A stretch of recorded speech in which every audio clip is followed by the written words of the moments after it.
Welcome to another episode of Come Back Stronger, where we are all about comeback stories. My name is Jimmy Fasig, and I am here with my law partner, Carrie Roan.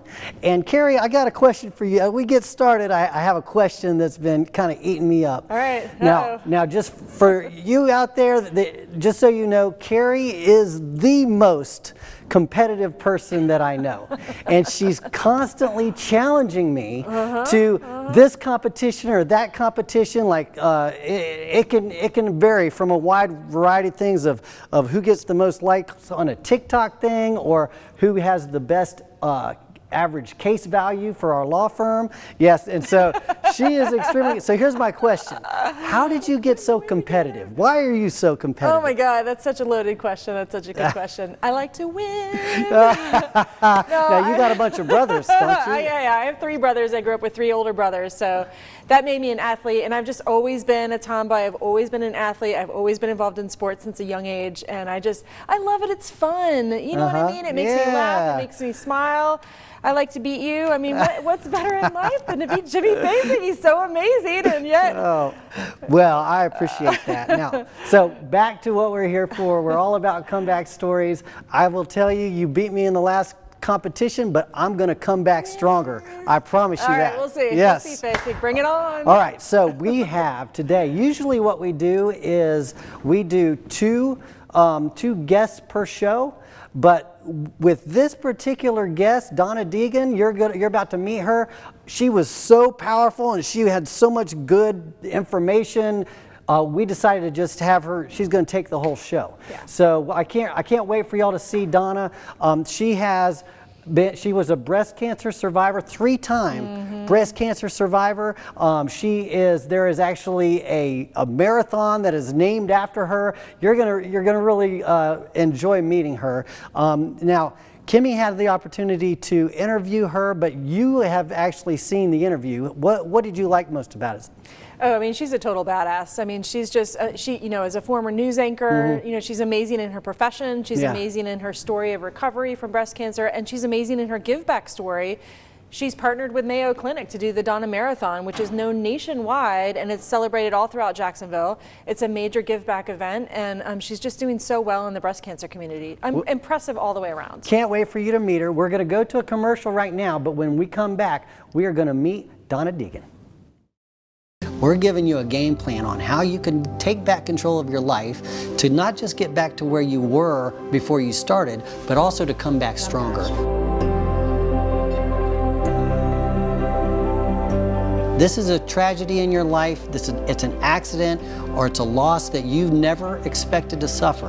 But every tragedy carries with it the seed of an equal opportunity. And so our job is to guide our clients to take advantage of that opportunity.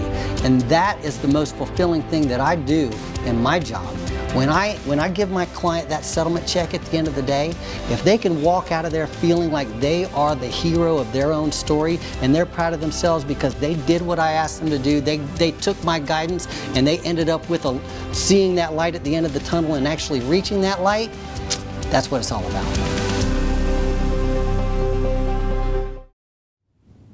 Welcome back to Come Back Stronger, where we are all about comeback stories, and we are about to hear a comeback story of Donna Deegan. Our law partner, Kimmy Hogan, is going to interview her, so stay tuned.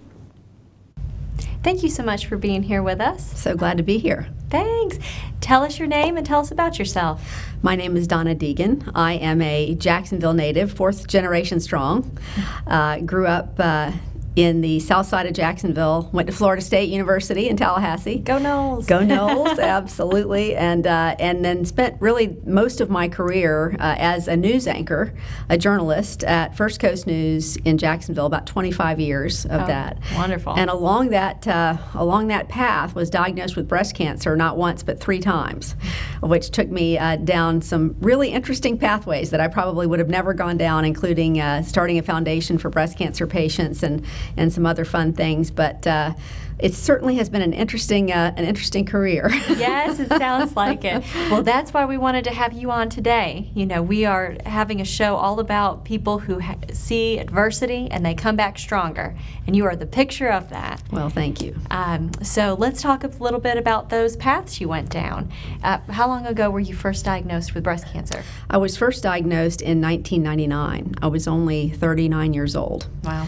Yeah, no family history that I knew of at that time. Found a small lump, and I thought that I would go have it out, have my chemo, and be done with it. As it turned out, that was only the beginning of a very long journey. Less than 2 years later, I was diagnosed for the second time. Wow. So that's really when my eyes really began to open in terms of what people go through that don't have the same resources that I have. I started a blog, which we then called an online journal, where I would, because after putting the audience through the whole losing the hair and getting sick in the whole 9 yards the first time when I was diagnosed again, I just didn't want to go through the whole thing on the air again so much. I just thought, gosh, people have to be exhausted from that. Yeah. So I asked my news director if I could start a blog, and he said sure. And that's when I started to hear from families, women specifically, who were going through what I was going through, only didn't have my resources. They were choosing between food and medicine, or they weren't getting diagnosed at all until they were late stage because they didn't want to bankrupt their families. So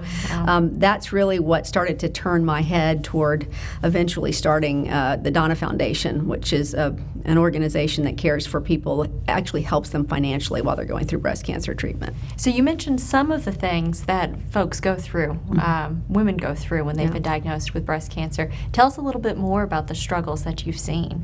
Well, I still remember the very first story that I heard. A woman named Robin, who in the middle of her treatment had to stop a series of surgeries because some glitch threw her husband off of Medicaid.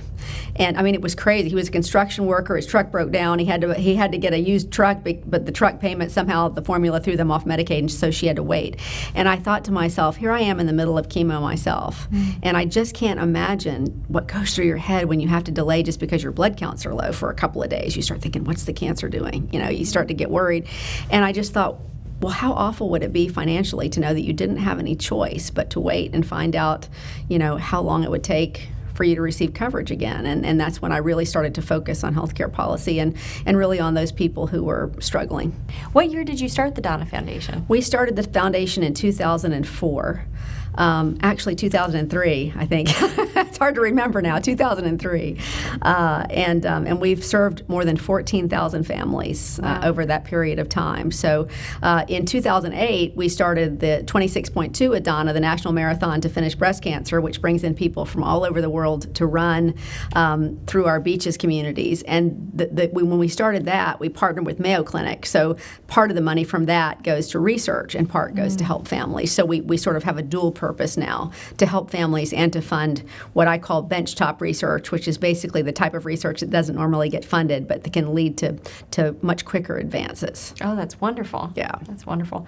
So you have been staying busy with other things besides the Donna Foundation, recently running for office. Yes. Tell us about how you came to make the decision to run for office. Well, I decided to run for office really because of all the experiences that I had through the foundation. I just have met so many women specifically. And you know how women are. They never ask for help until they absolutely must have it. They're always worried about everybody else. They're trying to keep every ball in the air, and eventually they're going to drop one of those balls. And it breaks my heart to see people that literally they're not getting diagnosed, or they're eventually dying because they're simply not getting the treatment that they need because they don't have access to care. And so access to health care was really the big driver for me. And I think given my own experience with breast cancer and knowing what I went through with resources also helped to set the table for me to be able to really have empathy for those folks that don't. And so I thought, that's what we need. We're not dealing with this issue efficiently, in my opinion. And so I thought, why not put myself out there and at least be a voice for folks that have really been voiceless? Yeah. That's awesome. It takes so much courage to run for office. It's people say that, but at the same time, for me, it really was one of those things where I felt like it was better than throwing things at the television set. Yeah.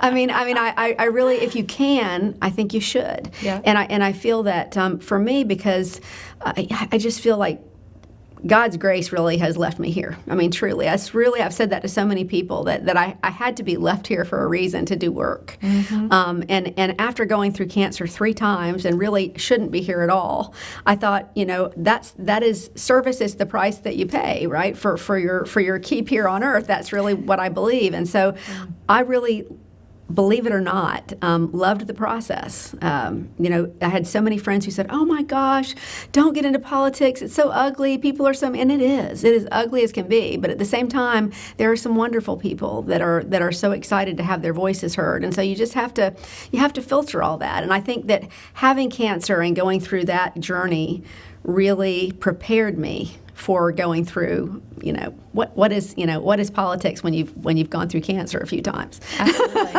What an incredible comeback story, right? You had an adversity, you came back, you created a foundation, and then you went on to be a champion for those who need to have their voices heard. I mean, it's just incredible. Well, still hopefully. I mean, that's the hope is we're continuing that work in all phases. I think it's so important to educate people. It's so important to listen to people that don't often have their voices heard. And I think that's really what the foundation was all about to begin with, was to make sure that those people that really did not have those resources and were not often heard had that opportunity. We have to go to a commercial break, but when we get back, I want to talk more about your survivorship from breast cancer. Great. What a powerful woman. I mean, here's what I want to bring out for this is, when you look at her and you see how awesome and how powerful she is, what I see is the compassion inside of her and the love inside of her, and that's where she gets her power. I think that is an incredibly important lesson for anybody that wants to come back stronger. So, Carrie, you have a huge heart. I want to know, how did you develop such compassion for the people in your life and your clients? Because one of the things I love about you is that how much you really care about people. Oh, thank you. Yeah. I think it's just natural. I mean, I think it's what provides me the most happiness, Yeah. to really get to know people and really care about people. I think I learned it from my parents, and I think I got a lot of care and compassion growing up, and I think it was learned for me, really. It's absolutely fascinating to me, because when we go through these comeback stories, you see there's a common thread, and there's the power of love, the power of compassion is often what pulls 3 people through. Yeah. So we are going to go to a commercial break, but when we come back, we're going to hear more from Donna Deegan, more about her story, and then after that, we're going to unpack all the lessons in her story. So we will see you soon. When you come into my firm, you see a lot of faces that look like yours. You see a lot of people that had the same problem before they got to work. A lot of people who left kids with mismatched shoes and a lunch bag, you screaming, just because you had an appointment you had to make. We get you. We get you. You have to go to a lawyer that will understand your story as a woman. Because women have different stories than men do, and that's just a fact of life.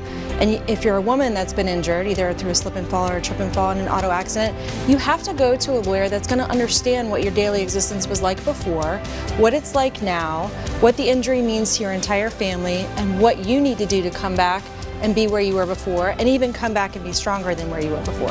They just need to have the courage to pick up the phone, because we are going to take the burden of this accident or you being hurt off of your shoulders. We're going to put it on our shoulders, so you don't have to worry about it. Exactly. You can worry about everything else in your life, but not this accident. We're going to worry about that for you. Welcome back to Come Back Stronger, where we are all about comeback stories, and we are in the middle of a great story by Donna Deegan, who is telling her comeback story. So here, stay tuned for the second segment. Donna, I want to ask you, how has your perspective of breast cancer changed from your first diagnosis to now? Well, I can honestly say when I was very first diagnosed, I thought, appointment on the calendar, I'll get it done. I'll get back to my normal life. Second diagnosis got my attention. Yeah. Because it was in a deep lymph node the second time. And that's when I really started to focus in on so much.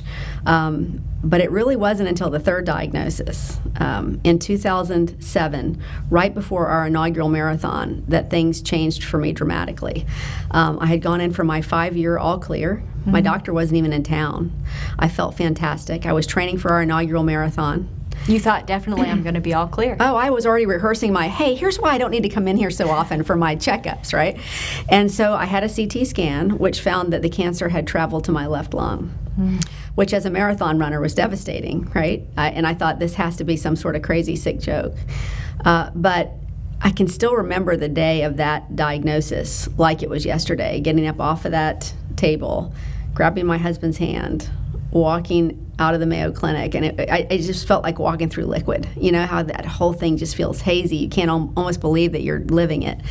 And we sat in the car for the longest time before either one of us said anything. He obviously knew something was terribly wrong. And the first thing that could come to my head was, you're going to have to help me learn how to live, because whatever time I have left, I'm not going to spend it living in fear. And I realized that I had been doing that. You know, all those years, I was constantly looking over my shoulder. Is this thing coming back? Is this thing coming back? Is this? And that's no way to live. And so I literally made a decision that day that I was going to choose love over fear. And I know that sounds out there probably, but I told him, I said, I don't know what I have to do to change this fearful place in my head, but I'm going to do it. I've made that decision.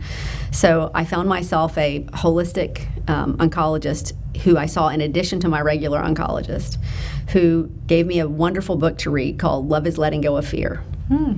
And I recommend that book to every single woman who not only is going through breast cancer, but to anybody who goes through a life challenge. I call it a 12-step program for fear addicts. So say it again. Love is letting go of fear. Love is Letting Go of Fear. It's written by a guy named Jerry Jampolsky, who's in his 90s now. Wow. Actually, he came and spoke at our 10th anniversary marathon. They surprised me with him at our 10th anniversary marathon. That's cool. But the whole idea is he trains you and teaches you how to change that channel in your brain, basically, things to focus on to change that channel.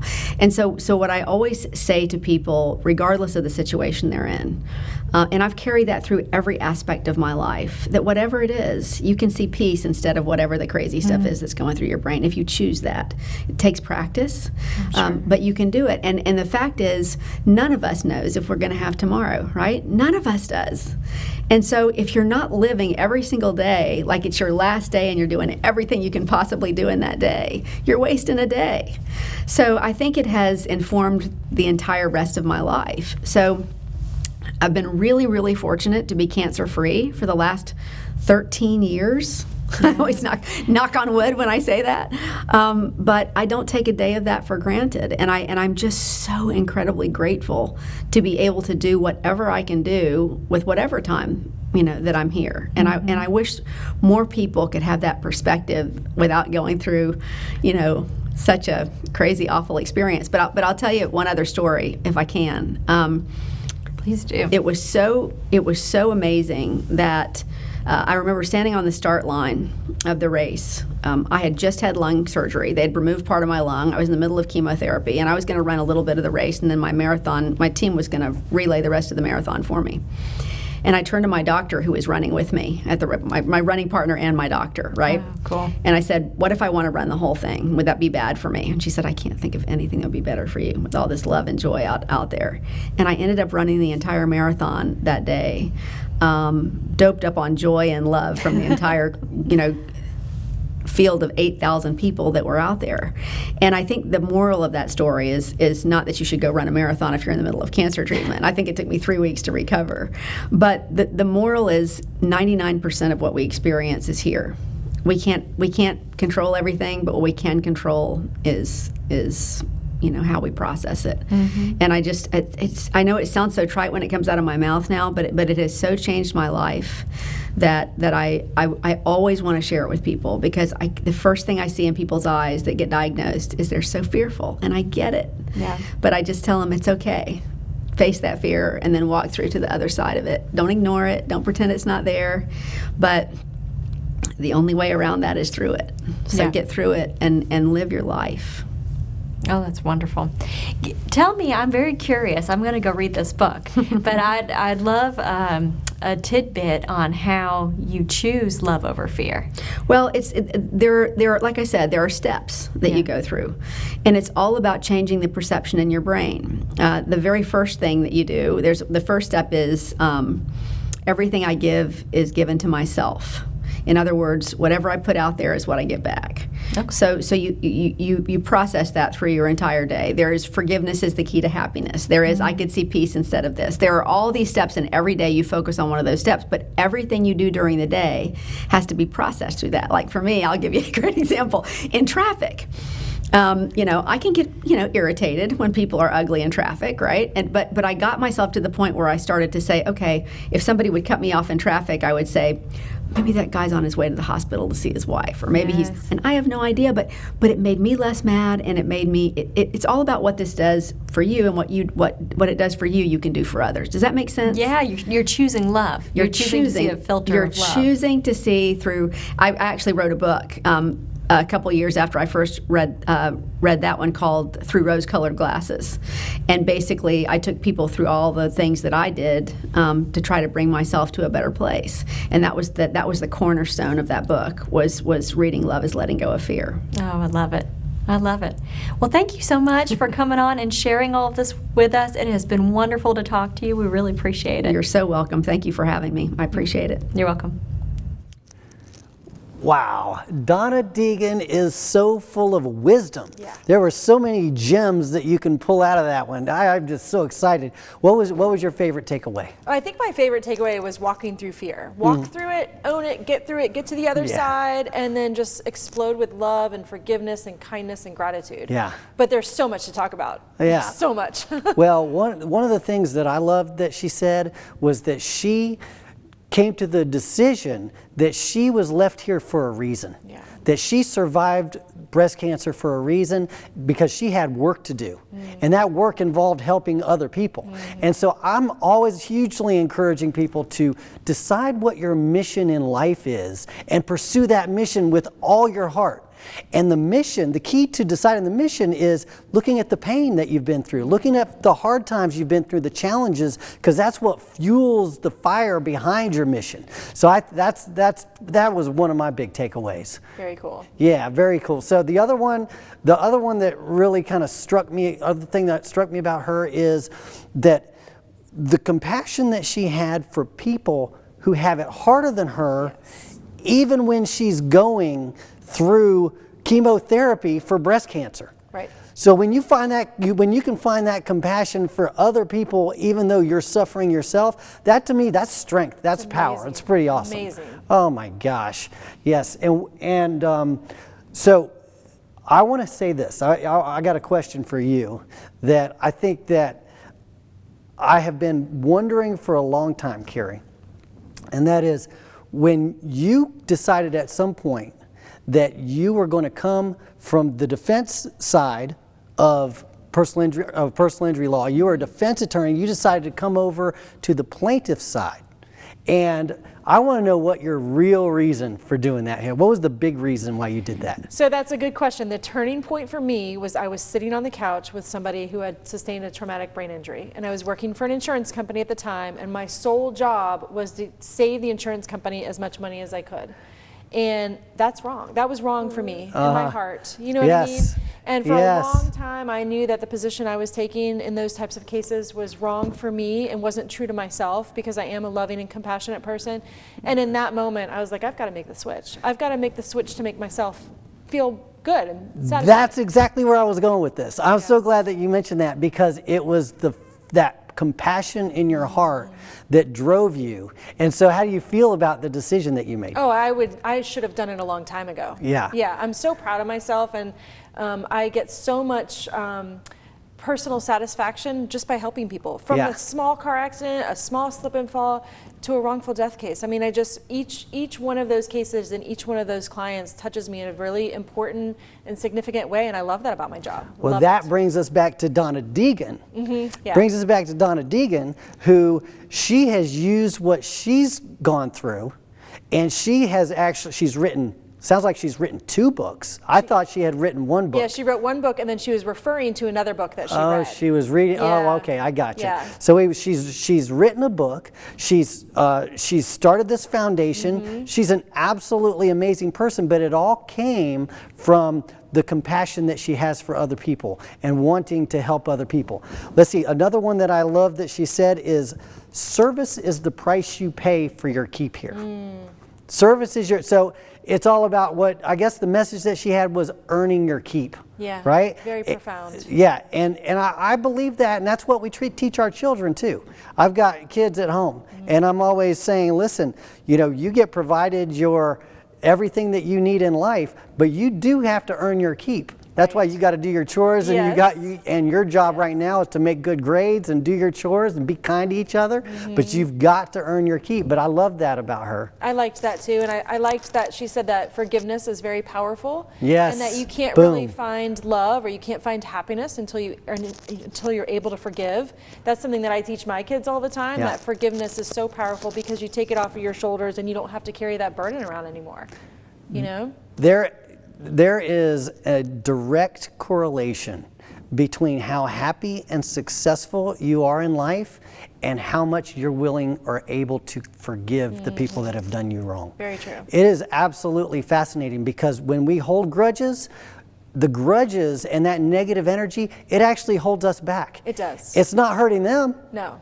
It's hurting us. It's a burden on your life to carry it around, right? Yes. So the other thing I loved that she said is that 99% of what you are and who you are is in your head. Yes. And that you're in control of your own perception, and you're in control of whether or not you want to wake up every day and be positive and good and loving and forgiving and grateful. I love how grateful she was. Yes.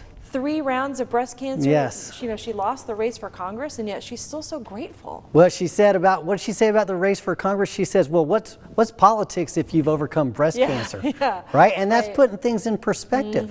And one of the best things and greatest things that somebody can do for themselves, one thing that I've done for myself is I have not only accepted all the lessons and the hard times and the challenges that I've had in my life, but I've gotten to the point where I'm grateful for them. And when you can get to that level, that's a whole other level of existence. That's when you're living in the flow. That's when things start to happen magically in your favor. I can't express how important it is to be grateful for the lessons we've had. So let me ask you a question. You've asked me some hard ones. Okay. So how did you learn to be a loving and compassionate and grateful person? It was through the pain that I had to go through and the challenges that I went through. When I grew up, I was bullied a lot. I was always the smallest kid in my class. So I was bullied a lot. I knew what it felt like to be powerless, and I never wanted to feel like that again. So we are going to have to wrap it up. This has been so great. If you want more of this, you can join us at the Come Back Stronger page for Facing Brooks, or also with Facing Brooks Facebook page. Thank you.